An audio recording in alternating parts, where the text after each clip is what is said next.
when you do eventually go to the county, you don't want to just say, look, we want to start a glamping site, because they'll probably look at you blankly. They might even not even know what a glamping site is.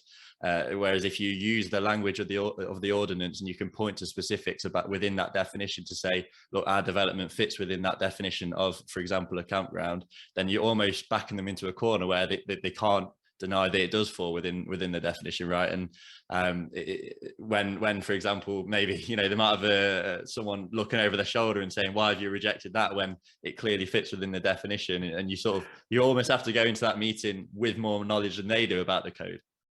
Yeah, you know, that's just a great point. I think there's a couple of reasons. Like, number one, it's kind of like going to a country where you don't speak the language. Like, try, at least learn a few words, right? Like, start out and ask them in their language if they speak yours. Or, you know, if you put in a little effort, you get a lot more out of it, because, you know, you really have to remember that these are people working their job. And frankly, their job is not to develop your land. You know, their job is to provide information and to administer the zoning ordinance. But I say this often, that it would be like going to the IRS to specifically help you on your taxes. You know, that's not really their job. Yes, their job is to administer the tax code, but it is not to specifically help you on your taxes. And so you need to understand enough to go to them with specific questions. And that's where, like you said, learn a little bit, figure out the language, go to them and say, hey, I believe that I want to do this use, and I want to do it in this zoning district, and I, you know, have those things down. Because the other side of that is that, you know, this is somebody who comes to the counter at the planning department, and they, you know, or they answer your phone call and they hear you say, hey, I want to do glamping. Like you said, maybe they don't know what it is. Maybe it's not in the zoning ordinance.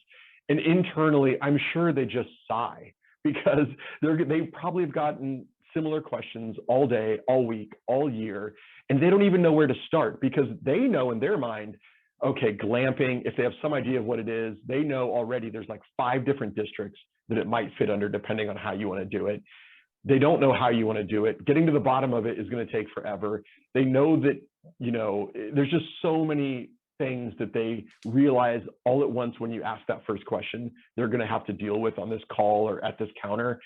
And that goes back to, it's not their job to solve all your problems. It's their job to administer the code. And that's why often people get frustrated with the planners at the counter, but it's really because they're not asking the right questions. You got to learn a little bit and do a little bit of, you know, your own work, so that you can come to them and show that you can speak intelligently about it. Another thing that everybody finds initially is that they go and they say, hey, I have questions about this. And they might even say, I think I fit under this use.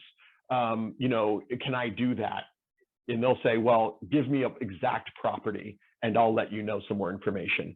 They're doing that because of all those other unanswered questions that you didn't ask, like, what is the land use designation? Are there overlay zoning districts? What is the underlying zoning? What, you know, other, you know, things might apply? When you give them a specific property, they actually go do all that work probably for you.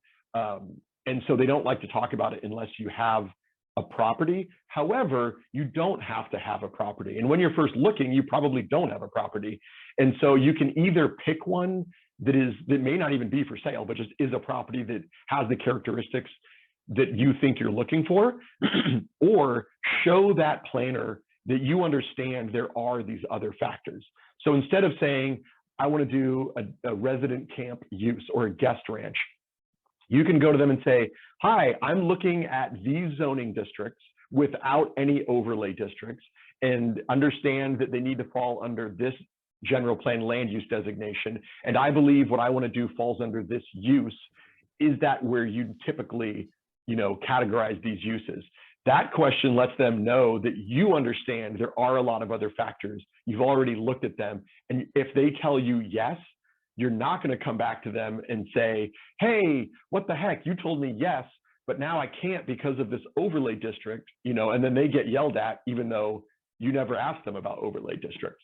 So showing that you understand that is really, really helpful in getting a good answer.